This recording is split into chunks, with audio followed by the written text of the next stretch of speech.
Première. Alors, bonjour à tous. Donc voilà, cette semaine j'ai mis à contribution les grands-parents. Les grands-parents, bah oui, tous les grands-parents, pour apprendre le code. Et le problème, c'est que j'ai eu à peu près dans tous les cas la même réponse. On va s'y mettre, mais ça paraît un peu compliqué. Donc, ce que je vais faire, c'est que je vais essayer de vous montrer un peu ce que ça donne. Et en théorie, j'ai prévu 7 chapitres, je crois. C'est ça. 7 chapitres. Et en théorie, vous en saurez donc au bout de grosso modo une semaine, à peu près autant que moi. C'est-à-dire pas grand-chose, hein, parce que ça fait à peu près un mois que j'ai commencé. Alors, on va commencer simple. On va commencer par qu'est-ce que c'est? Parce que c'est un peu la question que j'ai au tout départ. Et pour dire ce que c'est, je vais commencer par dire ce que c'est pas. Alors, ce que c'est pas, c'est facile, c'est pas de la langue des signes. Parce que la langue des signes, c'est ça. Attention. Voilà. Le problème de la langue des signes, c'est que, grosso modo, faut travailler pendant plusieurs années.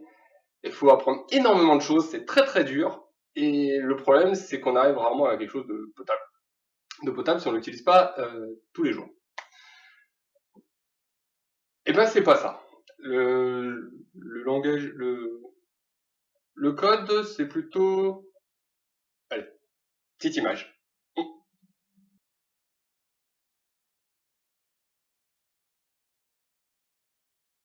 Voilà. Donc le code, c'est ça. La magie de la technologie. Voilà. Et donc, ce n'est donc pas du langage des signes. Ce n'est pas non plus ce qu'on appelle du français signé. Français signé, c'est un peu ce que j'ai fait juste avant. Juste avant, c'est du français dont on signe les principaux mots.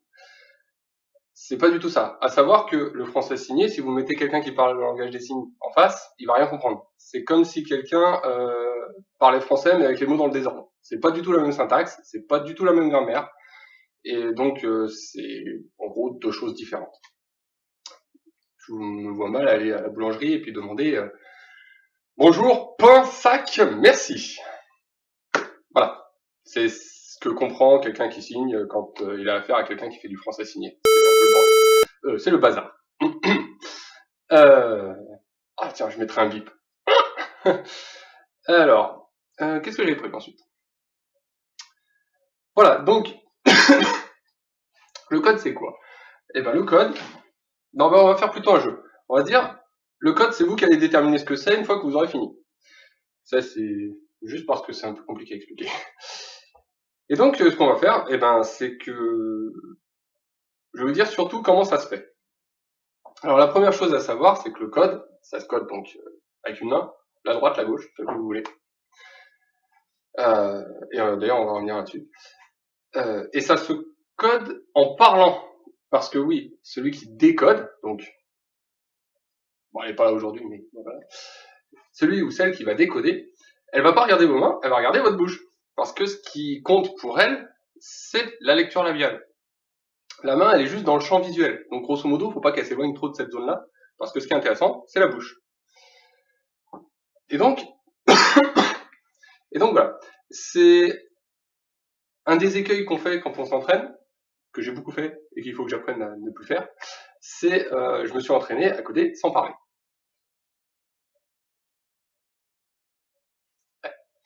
Le problème, c'est que ça veut absolument rien dire.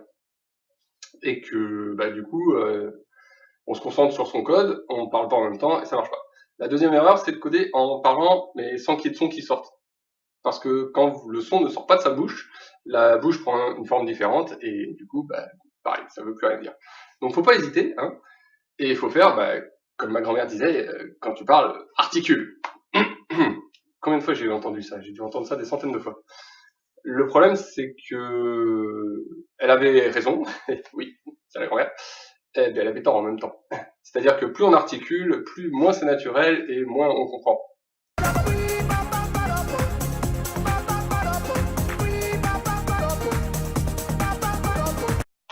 Et donc articuler, mais pas trop. Et surtout, parler à voix haute. Hein. Un camion, c'est pas un...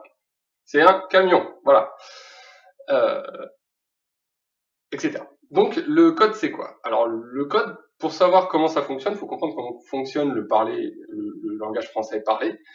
Et il y a des mecs qui se sont creusés les méninges pour savoir ce que ça donnait, et ils se sont rendus compte que ils ont simplement compté, hein, le langage parlé français est composé de 32 phonèmes. Alors qu'est-ce que c'est un phonème? C'est un son. Papa, c'est pas, 2 phonèmes. Enfin, c'est 2 fois le même. Maman, maman, 2 phonèmes, 2 phonèmes différents. Il y en a 32 dans la langue française, et du coup, ce qu'ils ont fait, c'est qu'ils ont créé un code à 40 clés. Il y en a qui servent à rien. Bon, voilà. Bon, si on tripote un peu, si on parle un français avec un bon accent, on doit pouvoir caler les 40, mais c'est pas toujours facile. Bref. Donc 32 phonèmes, et qu'on va coder. Un truc qu'il faut, alors là qui va être assez compliqué, et là je dois admettre que j'ai beaucoup de mal, c'est qu'il va commencer à falloir désapprendre ce que vous avez appris pendant des années. Tu dois désapprendre tout ce que tu as appris. J'ai pas dit beaucoup, j'ai dit des années. Hein. Pendant des années, c'est-à-dire que il va falloir oublier principalement 2 choses. La première, c'est l'orthographe. Oui, une maison, ça se code avec le son ZE et pas avec le son SE. C'est très bête. Hein. Et la grammaire, la syntaxe, tout quoi. La seule chose dont vous avez besoin, c'est de vos oreilles. C'est bête. Hein. Et donc voilà. Donc, il va falloir désapprendre tout ce que vous avez appris jusqu'à aujourd'hui. Bah, vous le gardez quand même pour les autres. Hein. Et ensuite, on va apprendre donc à coder à peu près correctement, du moins comment moi je l'ai compris, et ce que ça peut donner. Voilà. Pour donner un exemple de désapprentissage en quelque sorte. Quand vous parlez à quelqu'un, vous lui dites rarement voilà, on va parler normalement. Pourtant vous l'écrivez comme ça. Eh ben non, vous coderez normalement et pas normalement. Sauf dans certains cas où vous allez insister. Mais on y reviendra juste après. Eh ben on est juste après. Ouais, j'ai un planning et j'ai tout écrit. Et j'arrive pas à le suivre comme d'hab. Donc voilà. Le truc c'est que généralement on utilise des intonations différentes quand on parle avec des intentions différentes. Par exemple,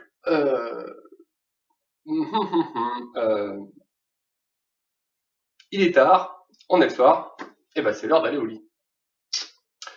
Donc, on va demander à Amélia, s'il te plaît, va te déshabiller, va mettre ton pyjama, va au lit. Ok, jusque là, pas de souci.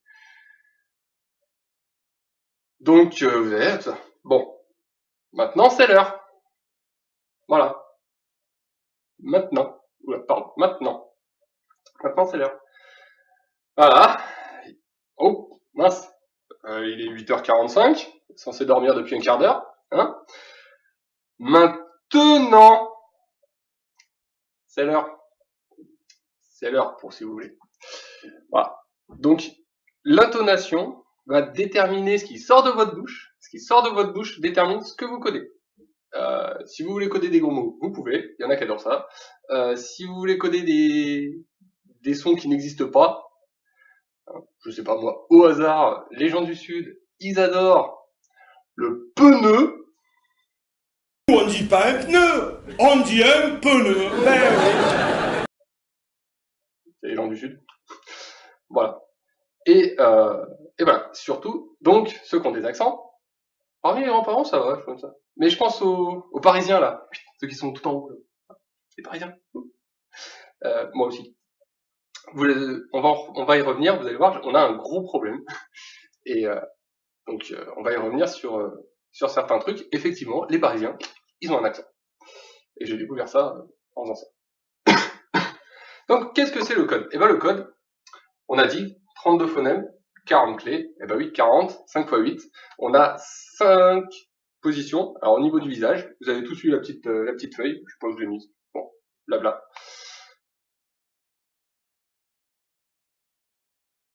Technologie. La petite feuille. Vous avez tous eu. Donc oui, 5 positions autour du visage, 8 clés avec la main. Toujours la main au même endroit, toujours le dos de la main face à l'interlocuteur. C'est-à-dire grosso modo, à part Spock, personne ne code comme ça. Voilà. Et donc, ce qu'on peut faire, c'est donc voir un peu toutes les clés, les unes derrière les autres. Et pour ça, j'ai prévu donc 7 parties. 7. Oui, d'accord, mon plan. Le plan il est sur Word et Word, l'ordinateur il va pas tout en bas. Je crois qu'il y a 7 parties, grosso modo.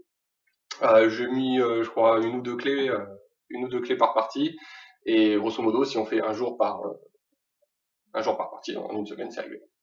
Je me suis renseigné, parce que j'ai quand même pas mal papoté avec des gens qui codent souvent. Et en gros, une semaine, vous saurez à peu près toutes les clés, tous les machins, tous les petits bidules à savoir. Grosso modo, ce qui est communément acquis, c'est il faut entre un an et demi pour parler à peu près de façon à peu près fluide.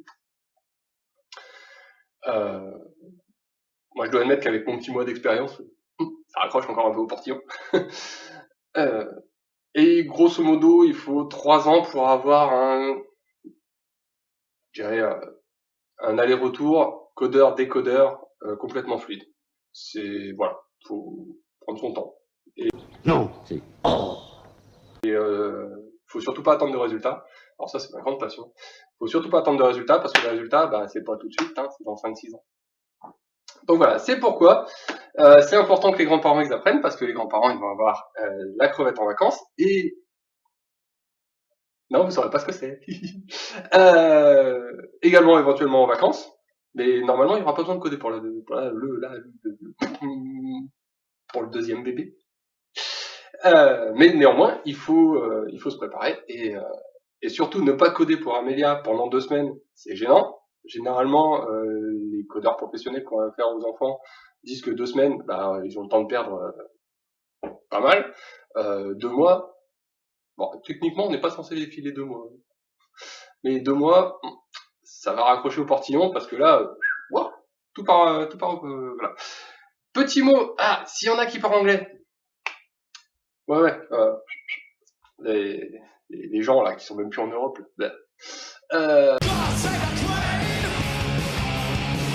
Il y a un truc qui s'appelle le Qt Speech, qui est l'origine de la LPC.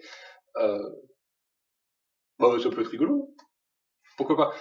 Faut savoir que, alors, les Anglais, ils aiment bien tout raccourcir. Ils sont sur une île. Bon. Ils raccourcissent tout, sauf ça. Ils ont plus de clés. Ils ont des clés. Alors nous, on va avoir que des clés statiques. Eux, ils ont des clés dynamiques. Voilà. Bon. C'est bon à savoir. Je pense pas qu'Amélia parle tout de suite anglais. Ça serait étonnant. On sait jamais. Bon, voilà. Voilà. Enfin, une petite coupure.